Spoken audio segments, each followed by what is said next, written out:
for coming. I appreciate it. Now, look, we've had another terrible, terrible week. Endless mass shootings. These turn our stomach, hurt our hearts, and every American is asking why. So we're here today to discuss an issue that relates to all of the prevalence of guns in our society going places they shouldn't go. We're discussing today a weapon that is currently for sale and being marketed to and for children. It has a disgusting name. It's called the JR-15. Can you believe that? A gun is called the JR-15, a spin-off of the AR-15.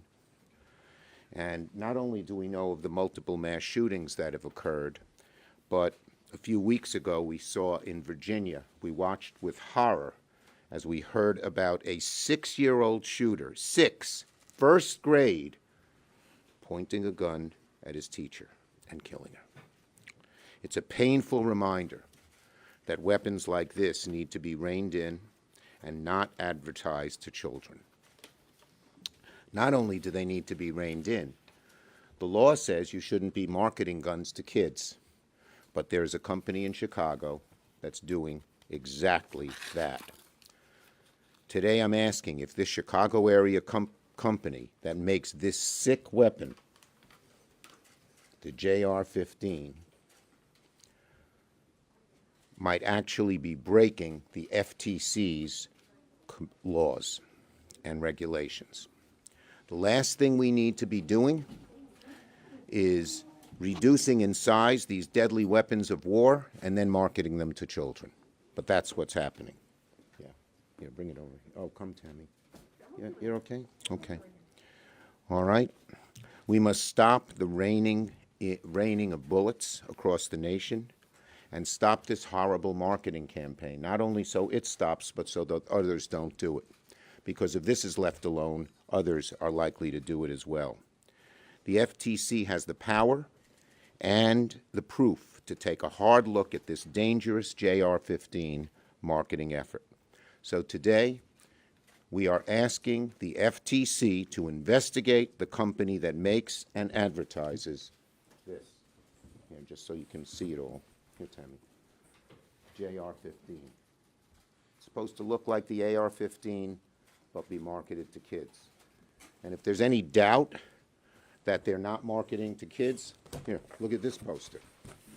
This is put out by the company with a young kid and the gun.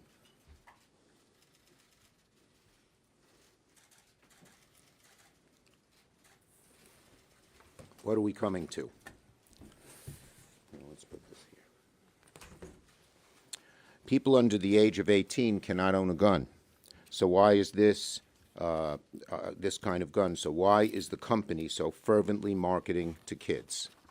It's a serious question with federal consequences, and that's why we've asked the FTC to investigate, and I have sent a letter to the FTC, which I don't have here. Do we have a copy of the letter, folks?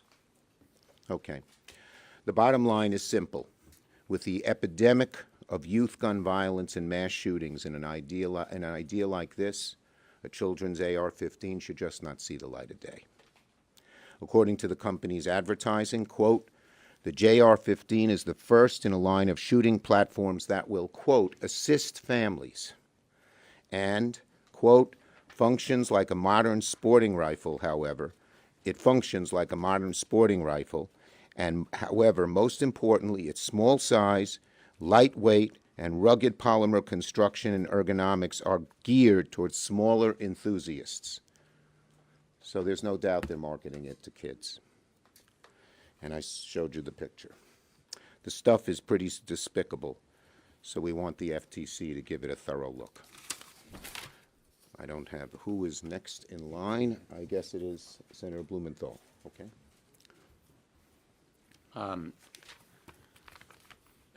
Despicable is the right word, Senator Schumer, but it is absolutely obscene and outrageous that the JR-15, otherwise known as Junior 15, the Junior 15 may be a smaller version of an assault rifle, but there is nothing smaller about the damage that it can do. And let's come right to the point. We don't need new legislation here. We don't need a new law. What we need is enforcement. The FTC has the power, it has the proof in these posters, in its ads, and in the statements of its owner, who said, Eric Schmidt, owner of the We Won, said, "We worked hard on that logo. It's pretty exciting. That keeps the wow factor with the kids, I think." This weapon and these ads are the Joe Camel of the arms industry today. The firearms industry has taken a page from Big Tobacco's book. In fact, they've taken the whole book. Marketing to kids, that's where the money is. And here is the lesson of Big Tobacco. We can win. All we need to do is enforce the law. Deceptive and misleading advertising is already against the law. Saying that these firearms are safe or useful for any reason, marketing them to kids, is against the law. To the FTC, I say, use the tools. Use the law that you have right now. Do not be intimidated or scared by the firearms industry. They may be able to intimidate Congress. They should not intimidate the enforcers. There is nothing, Junior, about this kind of weapon, as we've seen with 6-year-olds, 4-year-olds, teenagers using these kinds of weapons to do great damage in our society. And Senator Markey and I have written to the FTC previously, along with my colleague, Senator Murphy, and we are determined that the FTC will do its job. It doesn't need new tools. It has them right now. Senator and Murphy. I'm proud to introduce Senator Murphy. Thanks a lot. Thank you, Senator Schumer, for leading this effort. Grateful to all of my colleagues. Listen, this is an open and shut case. This particular company is obviously marketing to kids. That's the entire intention of the gun. But let's just be clear. Makers of AR-15s that are being sold today that we think of as being marketed primarily to adults are also being marketed to kids.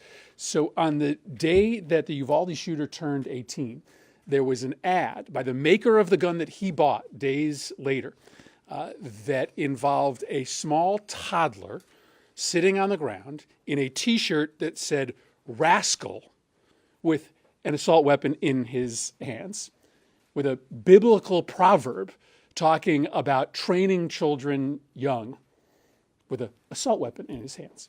And so this tactic of marketing to children, marketing to toddlers, encouraging parents to buy assault weapons for their small children, this isn't just about We Won. This is an industry-wide practice that has absolutely devastating consequences because we know the rate of accidental shootings, the number of kids that are getting their hands on guns, it is absolutely skyrocketing all across this country. And I think we probably can pass additional legislation to protect our kids, but man, we can just start by making sure that our existing agencies use the law that they have to make sure that these companies are held accountable when they market weapons of mass destruction to children. So I'm grateful to the big turnout here today. It obviously shows you how many people all across this country care about getting this right. Thanks, Senator Schumer. Senator Durbin.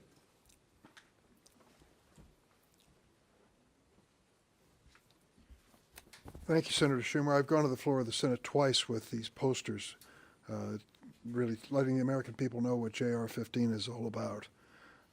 We know the reality of gun deaths in the state of Illinois, that horrendous shooting at Highland Park in the 4th of July parade, among other things, crippled an 8-year-old boy who will be in a wheelchair for the rest of his life.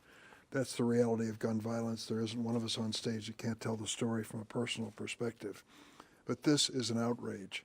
It is an outrage that the current laws of the United States of America basically protect and absolve these companies from the same liability every other business faces. That's the reality. But there is no exemption, there is no protection when it comes to this advertising.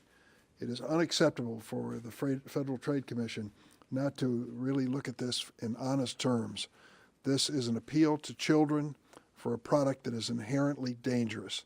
If there's one thing they should step in to do, it's to protect these children. I'm sorry that the We One Tactical Company is based in Illinois, as I'm sure Senator Duckworth is.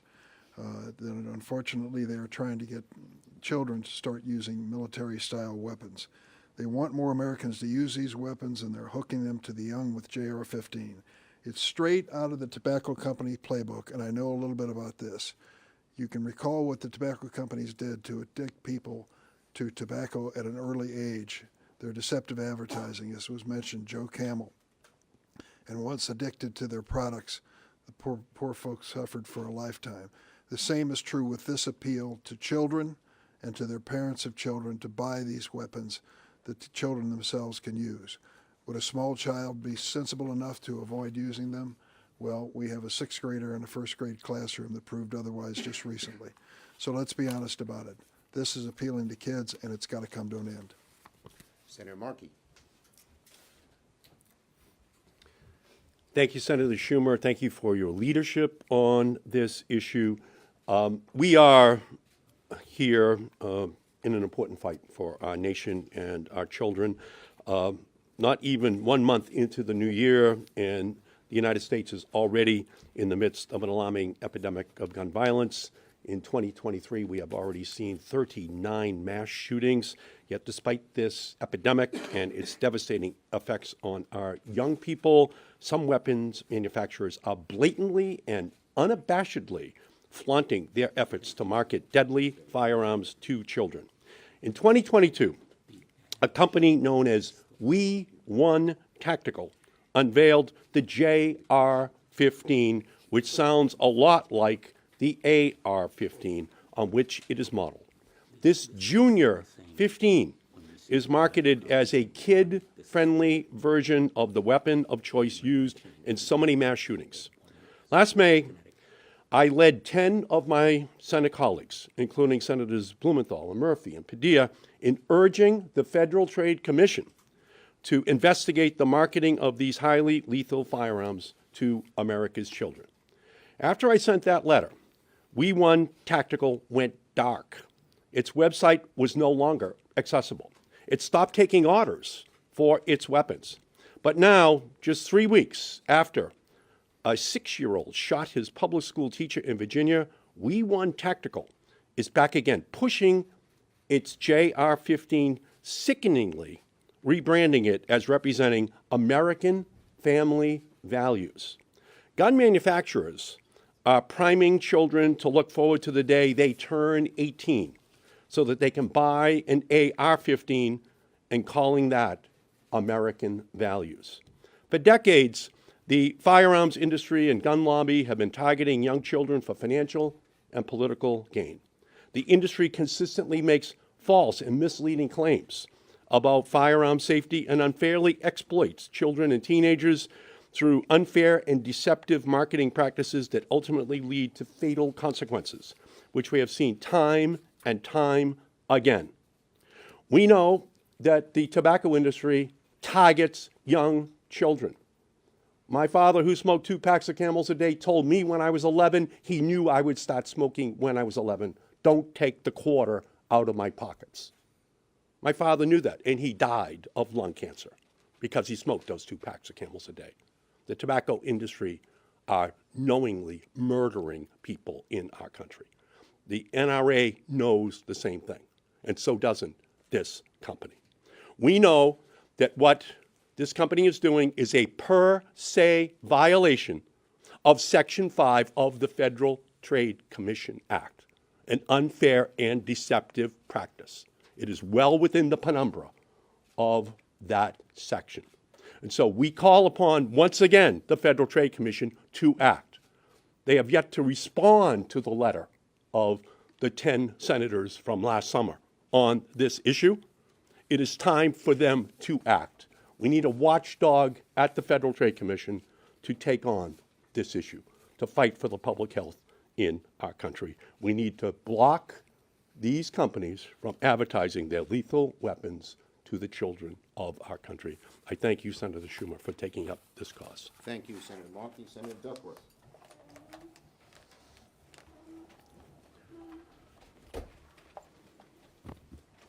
Thank you. I join my colleagues in condemning this marketing campaign. I think I'm the only person on this stage who actually carried an assault weapon for 23 years in my military service and qualified at the expert level in firing those weapons.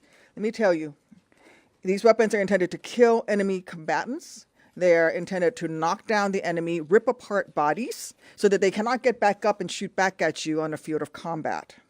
These rifles are intended to kill enemy combatants who are wearing body armor. Yet they're remarkably similar to the kind that this company is trying to seduce our kids into coveting. The gunmaker itself admitted it. They wrote just about the sickest phrase I can imagine in 2021 in a press release, claiming, bragging really, that their JR-15, and I quote, operates just like mom and dad's gun.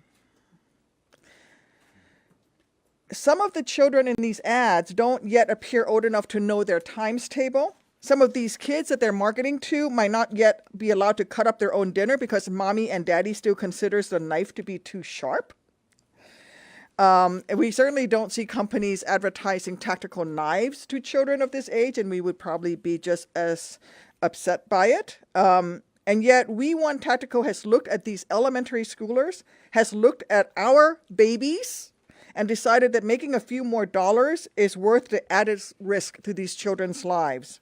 They've made the calculated, craven choice to value their own profits ahead of our daughters' and sons' odds of making it to next year's science fair.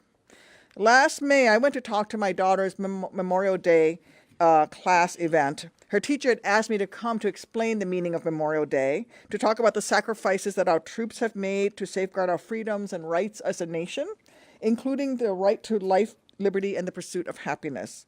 And as I was talking in my older daughter's, my 8-year-old's classroom, I happened to look out the window into the hallway, only to see my younger daughter, my 4-year-old, in the middle of a shelter-in-place drill. I watched in horror as her little cluster of 3- and 4-year-olds crouched down as small as they could get. I watched as my baby pressed her head against the wall and put her hands over her head as if that was going to stop a round from one of these weapons.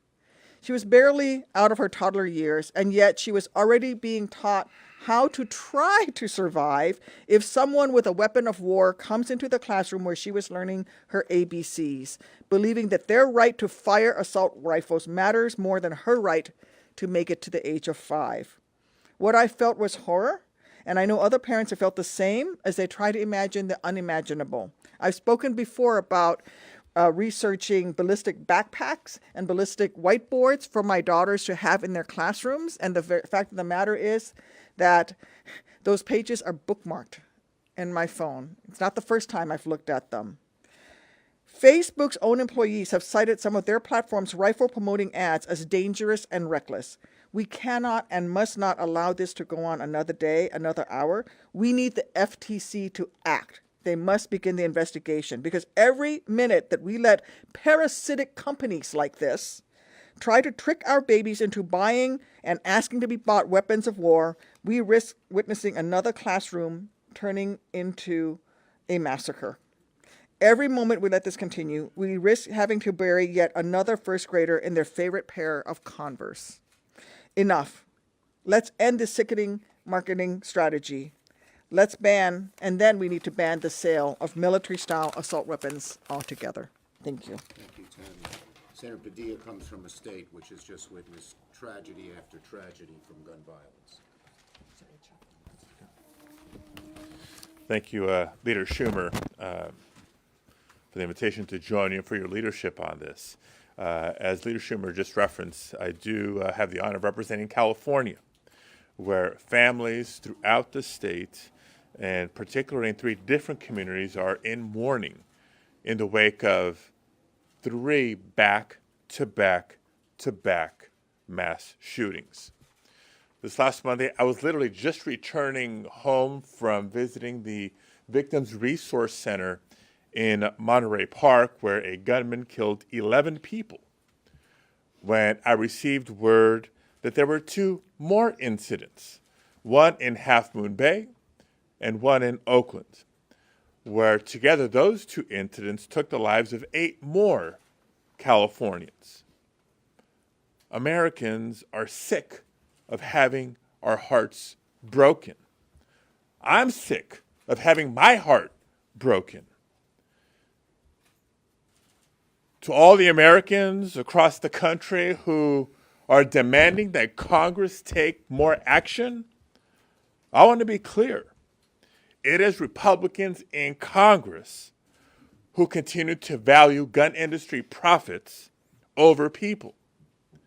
And so Leader Schumer is right to call out the companies that are not just peddling weapons of war, but shamelessly pushing these weapons of war on our children. While we're trying to protect schools, while we're working to protect houses of worship and dance halls and other places of comfort in our society, they are propagating a culture of chaos and fear, where Americans' lives are worth less than the profits they can make from a JR-15. Now, I refuse to live in a society where we're afraid to drop our kids off at school for the fear that a tragedy might strike either there or at a community in celebration. So we will hold these companies accountable and continue to call upon our Republican colleagues to stand up, to have the courage to protect our communities, to have the courage to save lives. We know assault weapon bans save lives by reducing the number of mass shootings. We know that universal background checks will help prevent people in crisis from accessing deadly weapons.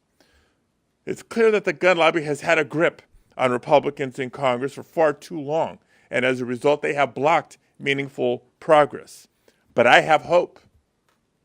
I have hope because year after year, the gun safety movement gets stronger and stronger.